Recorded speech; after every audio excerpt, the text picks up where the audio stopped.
Welcome, folks. I am Jaby Koay, joined by SYNTELL Koay.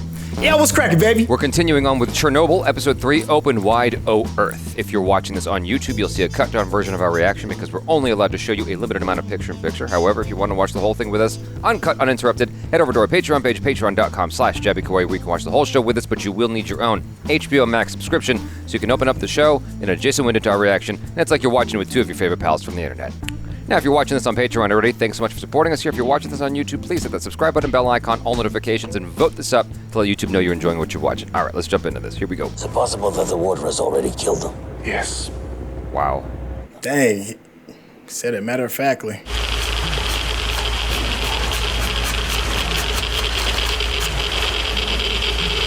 Oh, the water's getting deeper. Oh, you hear the meter? Oh. I mean, what's crazy is it's like they're having a slow death too. They're just dying slower. Yeah. That's the crazy thing. That's true. I mean, everybody there, it's all a death sentence. Don't touch them.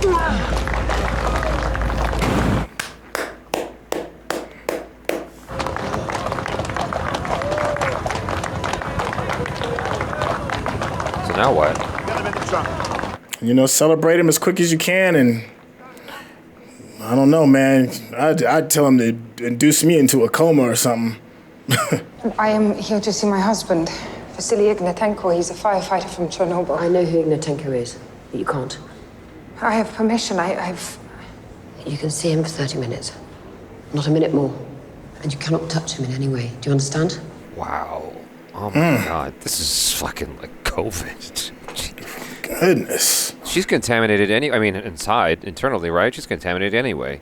I mean, that whole city is, yeah. I mean, remember, they said the equivalent of 40 Hiroshimas a day. What did I tell you? There's no hiding from you, is there? Eh? Don't touch them under any circumstances. It's easy. It's okay. Oh, okay. Yeah. People don't listen. That face is a wrap. You know, it's the human nature, it's the human condition to want to touch your loved ones, right? There's a spike in zirconium-95. It's from the cladding on the fuel rods. Meaning what? The meltdown has begun. I don't know what that means. I know it's bad. Yeah, I mean, everything seems to indicate that's not a good thing. Right. Stop moving! Get off him! You're hurting him! You can't be in here. What's happening to him? Get out! You can't be in here! You're next. You didn't follow instructions. You're next. I mean, at some point, she was going to suffer some kind of thing, right? Yeah. I mean, she just sped up the clock.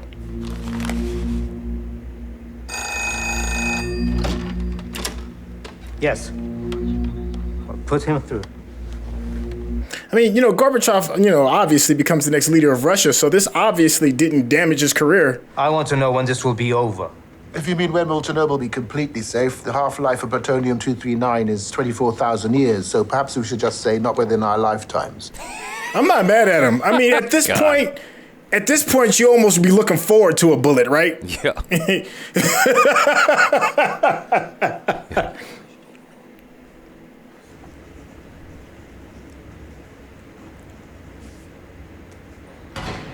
So it's just extra precaution to make sure that they're doing their job?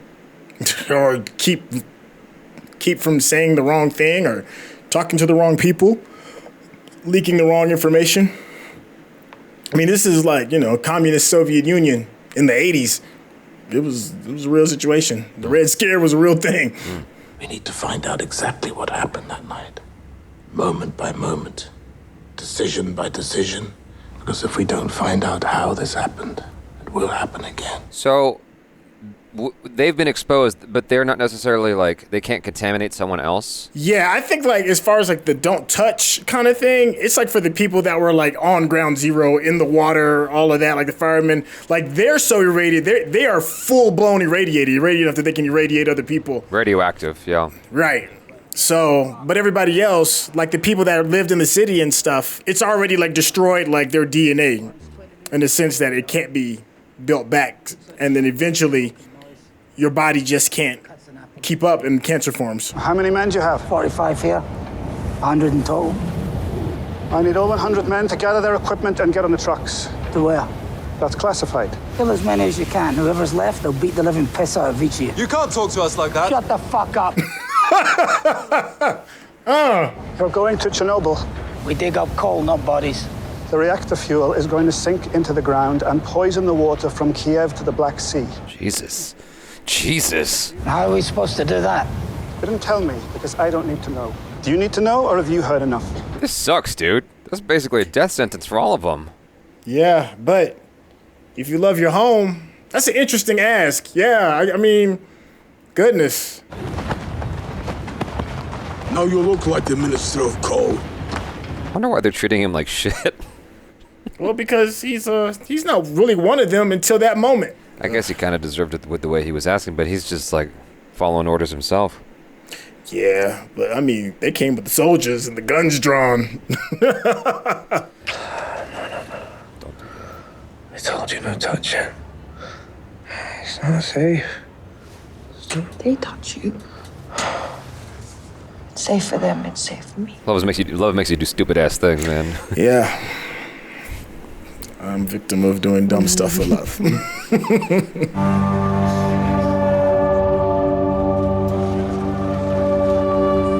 No gear? No masks? Oh, there we go. I was just like, yo, you're working into this. Come on. I was a little surprised they're not in like hazmat suits. Yeah, there's the casualness of it all, right? Yeah. We need to install a liquid nitrogen heat exchanger underneath this concrete pad. There's no way to approach from the interior of the building, so you have to get at it from underground. Ugh. Is it gonna fall on top of us? Not if you're done within 6 weeks. Excavate a space 30 by 30 meters for the heat exchanger. Because we need to keep disruption of the ground above to a minimum, you can't use any heavy machinery. It has to be done by hand. Oh my god. What? How deep do you want this tunnel? 6 meters? 12.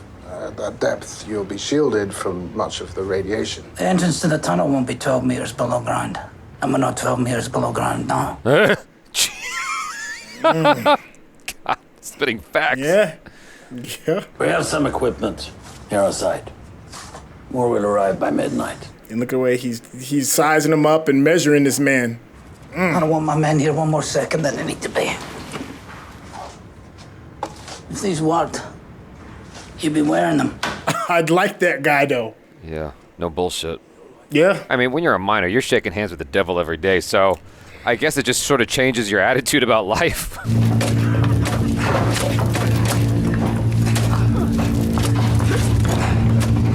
You think after a while, the professor's gonna come from the other side? I like what you did there. That's a Money Heist reference. Yeah. I just need some levity, dude. Like, this is so, like, painful. Just watching this scene gives me claustrophobia. Yes. What's up to? 50 degrees. Fuck. That's 50 degrees Celsius, right? That's what they're saying? We need fans. For what purpose? What do you mean for what purpose? They dig your fucking tunnel, that's why. Who's talking to you? Oh, comrades. We can't breathe with the masks.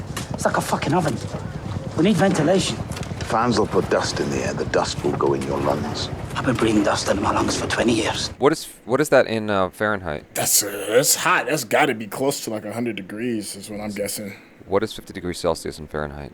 122 degrees? Jesus Yeah. Christ! Yeah. My name is Olano Homiok.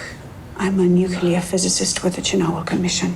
I want you to tell me everything that happened on the night of the accident. Is that all right? Oh my God. I mean, every cell in your body is liquidating. That's just, I can't even fathom. I am the senior reactor control chief engineer at Chernobyl nuclear power plant. How old are you? I'm 25. Jesus Christ, is he young? Damn. And he looks like he's 80. Oh. Oh, man.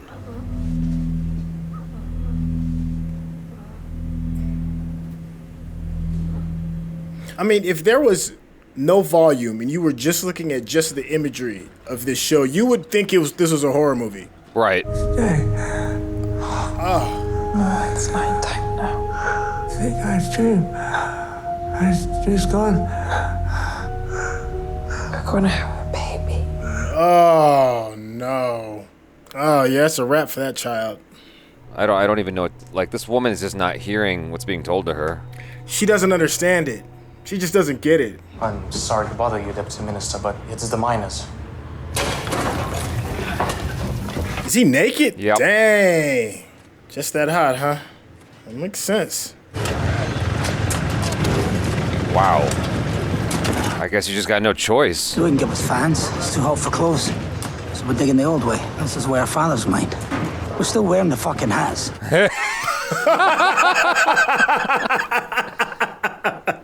You're not as protected. No. You tell them they'll make a difference. When this is over, will they be looked after? I don't know. You gotta appreciate the honesty, I guess. Yeah. Yeah, I mean, he didn't lie to him, though. We're still wearing the hats. Why didn't you press the AZ5 button? I reported the increase to Akimov, and he pressed the button. He did. I swear. I saw him do it. So what's the implication? That's when it exploded.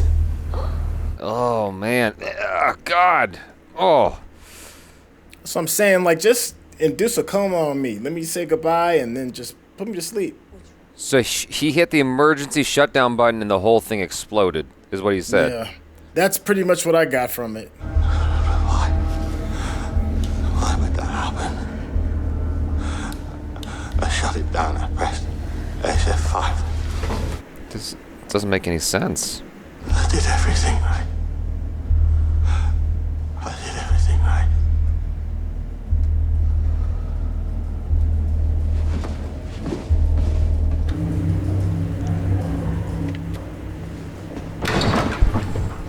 Get out. Get out of here. Let me go. Let me go. Did you know she's pregnant? It's not true. What have you done? What kind of a place is this? Where is her protection? I'm with the official Chernobyl Commission. I've been authorized by Valery Legasov. You can check this. My name is Ulana. We know who you are. What is everyone gonna hear? Dang. Her emotions got the better of her. She was doing so good. Outpunched her weight class. There is an enormous amount of radioactive debris and contamination spread out across a zone of approximately 2,600 square kilometers.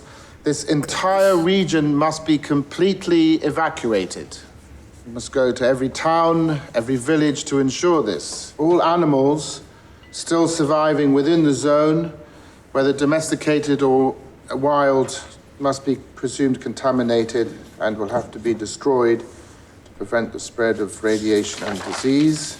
Jesus. In the immediate area surrounding Chernobyl, every rock, every tree, the very ground itself has absorbed a dangerous amount of radionuclides, which will be carried by the wind and the rain if left exposed. So we will have to raise entire forests. We will have to rip up the top layer of earth and bury it under itself, approximately 100 square kilometers. And finally, we will need to construct a containment structure around the power plant itself. What amount of time? And how many men do you require? We expect this liquidation effort to take 3 years and approximately 750,000 men, including a number of doctors and structural engineers. Whoa! Jesus Christ. 750,000. KGB is a circle of accountability, nothing more. You know the work we're doing here. You really don't trust us. Of course I do. But you know the old Russian proverb, trust but verify. And the Americans think that Ronald Reagan thought that up. Can you imagine? It was very nice speaking with you. I need her. So you will be accountable for her, then it's done. Wow, that felt gangster, right? Yeah. You vouch for her? It's the mafia, dude. Wow. That went surprisingly well. You came off like a naive idiot. Naive idiots are not a threat. He was scared for him. He was. No, he was terrified for him. Yeah. Nobody want to be in the gulag, man. Akimov pressed AZ5, and then the reactor exploded. If it had been just one of them, I would have put it down to faulty memory or delusion even, but they both agreed. They were adamant.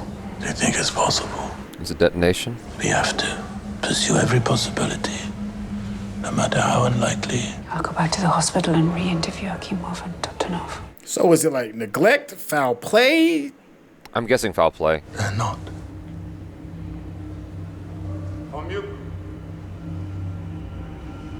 I mean, it sounds like foul play if they hit the emergency stop and that's what detonated everything. Right? Because they've been saying from the beginning, it's impossible that it would have exploded.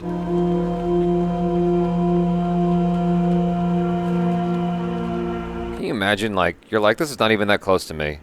You still gotta evacuate. Right. Just up and leave your home. That actor, is he, I seen him. He was in The Green Knight and Eternals. Oh, yeah, he must be gone.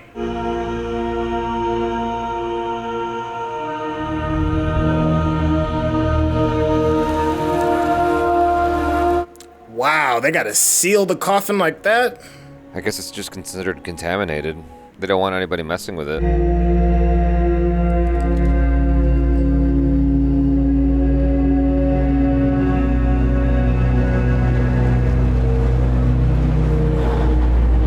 Is that a cement truck? Yeah.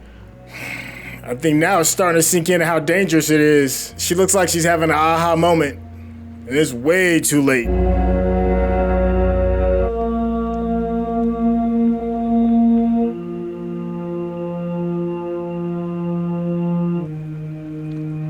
Yo, this show's not messing around at all. It's not, man. It's not pulling no punches. It's not taking no breaks. It's not asking if you're all right. You know, I'm like, ugh. You know, a fight. You know what? You know what's crazy to me is that this is so close to us in terms of like you know, you think about how life was before modern science, modern medical science, and whatnot, right? And it's like, well, that's a long time ago. That was ages ago. Horse and carriage. That was ages ago. You know what I'm saying? But this shit is like. This is like right next to us, and it's just like it's very recent, and that's crazy to think about of how just the proximity to our lives that this is.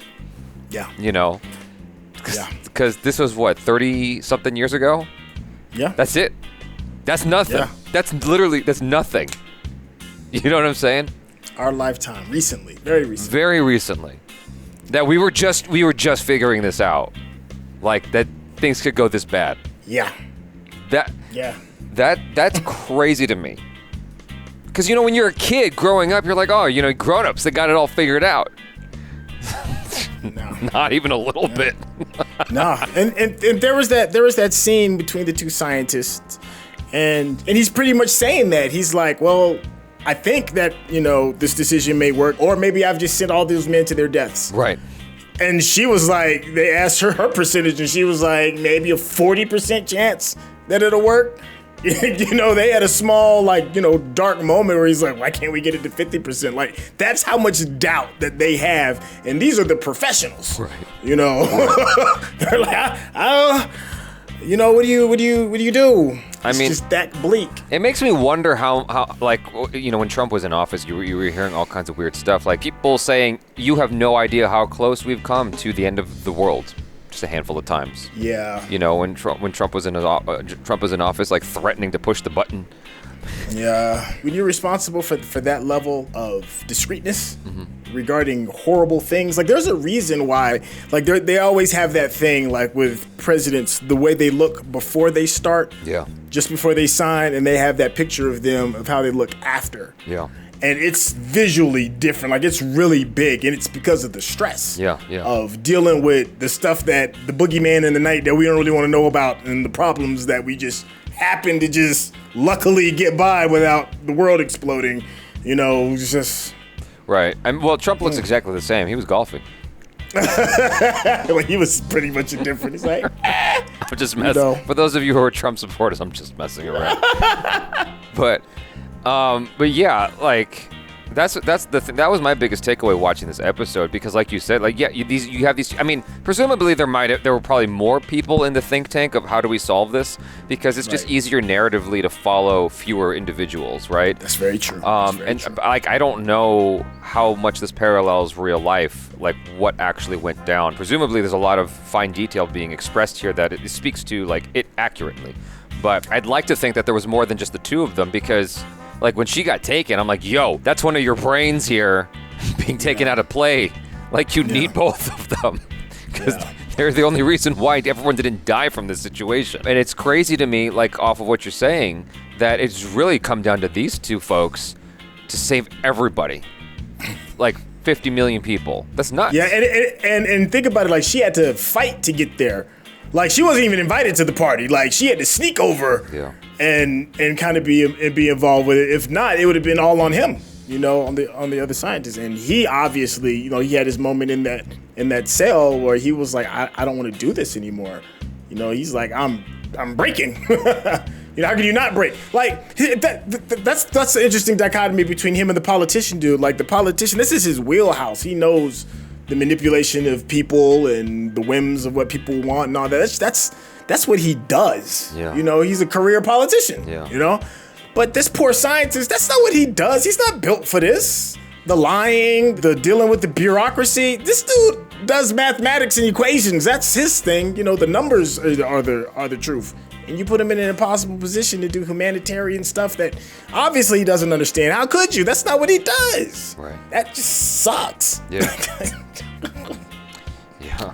What you just mentioned actually reminded me of something, because before he said, I don't want to do this anymore, I did wonder, like, what if the pressure was just so much he just offed himself? I was like, I can't deal with this. And he's just, I'm out. Deuces. I'm going.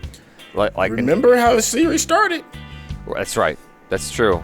Yeah, that's true. Like, cause I'm looking at what he's dealing with, and just the sheer it's like this Titanic-sized problem. It's monumental in the truest sense. It's how big it is. You know what I'm saying? And so I look at that, I go, I wonder how any one of us would have handled the pressure of that situation where so many people are depending on you. I'm like, yo, I can see someone just saying, I'm done. I'm out. I can't, because it's just so much. He's probably not sleeping very well. He knows he's dying. Like, what have you got left? That's crazy. Tell me your thoughts about a new character that we got introduced to, and that is the miners and the leader of the miners. What do you have any thoughts regarding that? I thought it was an interesting introduction of some new people to this story. I thought that was amazing, because like when you first see them, you think that they're kind of assholes, but then you get a better sense as to why they behave the way they do. And it's like I said, they're shaking hands with the devil every day of their lives doing that kind of work. It's like, I've been breathing this shit in for 20 years. Like that is literally killing you every day. That you're going into the tunnels working. I mean, sure, you can wear masks and whatnot, but like they're literally in there naked. They're like, we got this job to do. If I'm not mistaken, they chose people with a Scottish accent to represent those particular Russians. Huh, okay. And that's interesting unto itself, because there's this certain sense of like Scottish people being tough. But if you've ever spent time in Scotland, you're right. Your impressions might be a little bit different. But yeah, like, it's just like there's this stereotype to Scotsmen that they're just this tough, brutish men. They're drinking all the time, they're, just, you know what I'm saying? They're just really, really tough guys. And so to put that accent with those characters, I'm like, I get that. It's like, William Wallace types and Robert the Bruce types and all that. You know what I mean? As they're going in, they're naked. I'm like, yep, that's about right. Yep. I was a little shocked initially, but then I thought about it. I'm like, yeah, I mean, what choice do you have? Still wearing the hats. He said we're still wearing the hats. I didn't. Yeah. Go ahead. I didn't understand that. Like, why are you wearing the hats at that point? I guess you got to respect the protocol of the uniform or whatever it is. Yeah. You know, I just love his really no nonsense approach. Like the very first scene, like the guy that is the head of the mining committee or whatever the hell, he comes in his pretty blue suit and there's dust and black soot, coal dust all over the place. He looks all pretty and he shows up with 2 guards and AKs. And the dude he calls his bluff. He's like, you know, you can shoot us if you want to, but I'm gonna beat the brakes out you. So this whole crew, you don't have enough bullets for the both of us. And even the dude with the gun was like, you can't talk to us like that. He was like, shut up. Yeah. Nobody's trying to hear you. We have the power here. Yeah. And it was a weird, offsetting kind of like, okay, I wasn't expecting that. But then there's that moment when the leader of the mining company, whatever, the dude in the suit, he's like, all right, when he broke it to him real, then he was like, the water is going to contaminate millions of people. And then in that moment, in that pause, he became one of the miners, you know? Mm-hmm. It's like, this is an impossible thing, and I'm asking you to do a horrible thing that's going to lead to your death. And they patted him. That pat thing, I thought that was interesting. Like they're putting the soot on him. Yeah. They're dirtying him up. Like, you know, almost like baptizing him in a way. Yeah, okay. Yeah. That's what it kind of felt like. It kind of felt like that. I thought that was a cool choice. Well, yeah, I agree with you. The biggest thing to me though, that just is driving me nuts is that lady with the curly hair. Because I go, okay, so there's a lot. My brain is trying to break this down because I'm like, she was told again and again, like, yo, this is dangerous. You got to stay away. 30 minutes. Well over 30 minutes. And she was told, don't touch him. Immediately touching him. She's told, stay behind the curtain. Immediately goes into the curtains, holding his hand. She's pregnant on top of that, she's pregnant and she lied. And I'm thinking to myself, all right, why? Why did she do this? Why does she keep doing this even though she's being told over and over again? Then I realized they lived right next to the nuclear power plant, just chilling. And the soot's coming down and they're like just looking at it, chilling. And I realized, like, basically all these people are living in ignorance, not even, they have no idea how serious this is. No idea what that is. No idea what any of it means. It kind of like brings it to today, because you know, at the time of this recording, Putin's invading Ukraine, right? Mm-hmm. And he keeps spitting out all these lies, this propaganda about Russia, how Russia is like endangered and this and that. And, you know, I had wondered, what do Russians think? And the thing about it is a lot of Russians don't have all the information, don't have all the data. They don't have what we have. They have like a few channels which are all spitting propaganda at them. Lo-fi North Korea. Right. And that is crazy, that you have a lot of people who just have limited knowledge of what's going on. And so it's like likewise here, like these people have a very limited understanding as to what is going on. And they're only coming to the realization of how bad it is because it's expressing itself through the pain in their bodies, all the melting of their cells, you know? Yes. That's just nuts to me. And it's sad. It's sad that you have all these people who are, for all intents and purposes, just sheep. They don't know. They don't know any better. They're like children in a way. Like that their understanding of the world is so limited. They have no idea that they're living next to this thing. There's a moment, and I said it, she had like an aha moment. And she knew, like for her, she was like, well, he's just burned. And that's all that you can visually process because she's not a thermonuclear scientist and all that. Yeah. And I seriously doubt, you know, nuclear physics and fusion and fission and all that. It's probably not even taught in the curriculum, you know. She probably is absolutely curious. The only thing she probably can associate radiation to is an X-ray machine that takes pictures of your bones. That's pretty much it. I mean, even the politician, that's pretty much the only thing he really knew until they had to break it down. The scientists had to break it down to him and explain to him what exactly fission is. Like you just don't know. Right. So visually, you just see it as just burns, and burns. It's this person that's in pain. They're not irradiating me. You know what I'm saying? Right. So I just think that it just doesn't. You can't put two and two together. Even though, as he's deteriorating worse and worse, because he's obviously not getting reburned, it's still not sinking in. But there's a moment where it hits her, and you can see it. And it's at the funeral, and they bring in the cement truck. I think there's a moment where she has like an aha moment, like, this is way bigger than anything that I thought. Like, how dangerous is this? Right. You know, that you have to encase everybody and put them in one group and then put them in cement. And you think, and I feel just like you, and like you see these people and you're like, why don't you just get it? But, and I know this may ruffle some feathers, but with COVID, there's a lot of people that are kind of like in that same kind of situation. I know somebody personally who passed from it. And because you don't see what's going on and you're not in the ER seeing people get intubated, you know, and you know, they're fighting for their life and can't even have anybody in the room, you don't think it's as dangerous as it really is until it happens. The friend of mine who had passed, his sister was telling me, you know, how he looked and that he died alone, and that whole process is absolutely terrible. They don't show that on TV. You just don't know. And based on the news that she was getting, you know, how could she? You know, the whole dialogue was completely different and skewed. And unfortunately, my friend had to pass in a very horrible, horrible way. But to them, they thought it was just like a cold. You know, it's the same thing. Like, it's the radiation people telling you over and over again. You're watching this stuff happen over and over again. But it wasn't until the concrete comes in that it hits her. And now she's probably thinking, how safe am I? Mm-hmm. You know, but now it's too late. Yeah. You know, it's already too late. So I want to be mad and shake my fist at these people. I'm like, why don't you just get it? But then you said something else, and like you hear about these horrible, tragic things, and you're like, that stuff happens in the past. You know, that wouldn't happen. We're way smarter than that, you know. But we're not. Yeah. We're not. It's just a different situation, and we have the exact same response. Yeah. You know, we're just happen to watch this response in the 80s with dealing with a nuclear power plant. You know, and that's the part that is scary to me. Because we do think that we're smarter than the other generation, or the generation before that, and on and on and on and on. But it's the same story getting told. Yeah.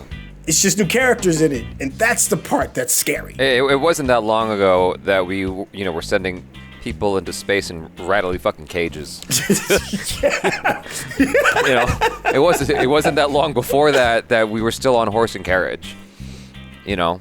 Like all this stuff is way more recent than we think it is. It's way closer than we think it is, and that's what's nuts. I guess the whole point is to reflect and look at what we're doing now, because now what we're dealing with is obviously like global warming. Like, we've been dealing with global warming for quite some time, ever since I think it really, really got put on the map with Al Gore in his documentary Inconvenient Truth. Right. And like, we just keep kind of shoving that to the side, you know, just kind of ignoring it, like those two people did. We're like, everything's fine. Everything's fine. And you're going to find out in a real way that no, nothing's fine. None of it's fine. You know, and we keep getting told like, okay, it's getting close to too late. Yeah. Oh, man. Oh. Yeah. It just makes me wonder, like, you know, like another 20 years from now, we're going to be like, oh, man, if we'd have known fluorescent lights was the reason why, you know, we were going to die. And I'm like, I didn't know about fluorescent lights. I didn't know. I didn't, you know, it's just, I took an environmental science class years ago, and he was talking about how used to be this like spray, this pump spray that you'd use to go after flies with or something like that. And we didn't know how bad it was for people. Mm-hmm. And people used to like spray it at each other for fun. We just had no idea that it was that bad for you. You know, but a lot of people bear the consequences of people figuring shit out. Like, we didn't know cocaine was an addictive thing. It was used to treat people at one point. You could buy it over the counter at one point in time. Yeah. Like, you can go in your drugstore and just buy liquid cocaine. Yeah. You know, at one point in time. That sounds crazy today, right? Yeah, exactly.